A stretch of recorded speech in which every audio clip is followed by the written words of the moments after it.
வணக்கம் நண்பர்களே. சென்னையில் உள்ள அண்ணா பல்கலைக்கழகத்தில் மெக்கானிக்கல் இன்ஜினியரிங் 2ஆம் ஆண்டு படிக்கும் மாணவி வன்கொடுமை செய்யப்பட்ட விவகாரம் மிகப்பெரிய பரபரப்பை ஏற்படுத்தியிருக்கு.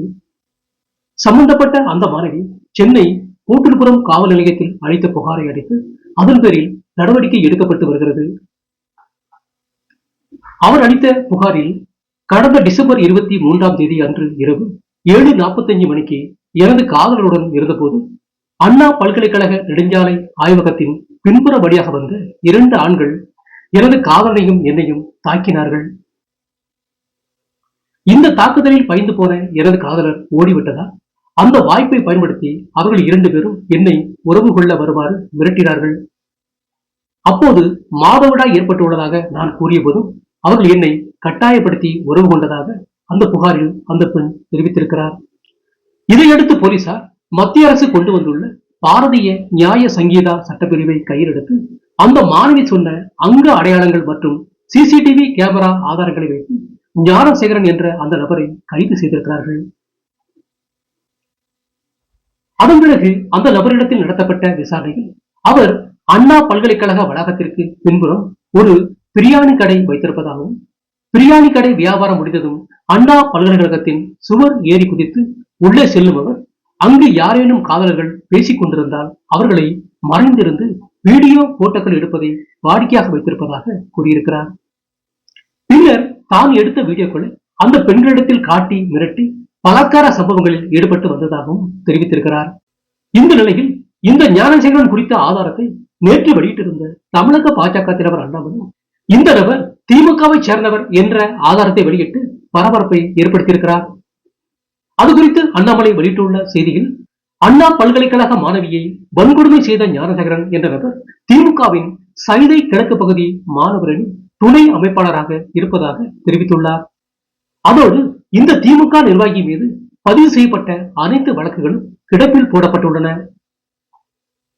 அந்தந்த பகுதி திமுக நிர்வாகிகள் அமைச்சர்களின் அழுத்தம் காரணமாக அவர் மீதான வழக்குகள் நிலுவையில் போடப்பட்டிருக்கிறது. அதன் காரணமாகவே ஞானசேகரன் என்ற அந்த நபர் தொடர்ந்து இதுபோன்ற தவறான சம்பவங்களில் ஈடுபட்டு வந்திருக்கிறார். இவர் மட்டுமின்றி தமிழகம் எங்கும் இதுபோன்ற குற்றச்செயல்களில் ஈடுபடும் திமுகவை சேர்ந்தவர்கள் மீது காவல்துறையினர் எந்த நடவடிக்கையும் எடுப்பதில்லை. அதனால்தான் ஞானசேகரன் என்ற இந்த நபர் இதுவரை 15 குற்றச்செயல்களில் ஈடுபட்ட போதும் அவர் மீது காவல்துறை நடவடிக்கை எடுக்காமல் இருந்து வந்துள்ளார்கள். ஆளுங்கட்சியினர் என்றால் குற்றவாளி மீது நடவடிக்கை எடுக்கக்கூடாது என்று சட்டத்தில் ஏதேனும் இடம் உள்ளதா என்று கேள்வி எழுப்பியிருக்கும் அண்ணாமலை இதற்கு தமிழக முதலமைச்சர் மு.க.ஸ்டாலின் உரிய பதிலளிக்க வேண்டும் என்று கூறியிருப்பவர் கல்லூரி மாணவி விவகாரத்தில் கைதாகியுள்ள திமுகவை சேர்ந்த நிர்வாகி ஞானசேகரன் துணை முதலமைச்சர் உதயநிதி அமைச்சர் மா சுப்பிரமணியன் ஆகியோருடன் எடுத்துக்கொண்ட போட்டோக்களை வெளியிட்டு திமுகவினருக்கு பலத்த அதிர்ச்சியை கொடுத்திருக்கிறார். இந்த விவகாரத்துக்கு நேற்றே கண்டனம் தெரிவித்து அண்ணாமலை அறிக்கை வெளியிட்ட நிலையில் இன்று சென்னை வள்ளுவர் கோட்டத்தில் பாஜகவினர் தமிழிசை சார்பில் ஆர்ப்பாட்டம் நடத்த முற்பட்டார்கள். அப்போது அனுமதி இல்லாமல் ஆர்ப்பாட்டம் நடத்தியதாக அவர்களை காவல்துறையினர் கைது செய்தார்கள். அவரோடு இதுவரை தமிழ்நாட்டில் இதுபோன்ற எந்த சம்பவங்கள் நடந்தாலும் அதை கண்டும் காணாமல் இருந்து வந்த அதிமுகவினரும் இந்த விவகாரத்தில் பாஜகவினருக்கு போட்டியாக தாங்களும் ஆர்ப்பாட்டம் நடத்தி கைதாகி இருக்கிறார்கள். அந்த வகையில் ஏற்கனவே போதைப் பொருள் கடத்தல் மன்னன் ஜாபர் சாதி திமுகவின் நிர்வாகியாக இருந்து கொண்டு உதயநிதியுடன் மிக நெருக்கமாக இருந்து வந்தார்.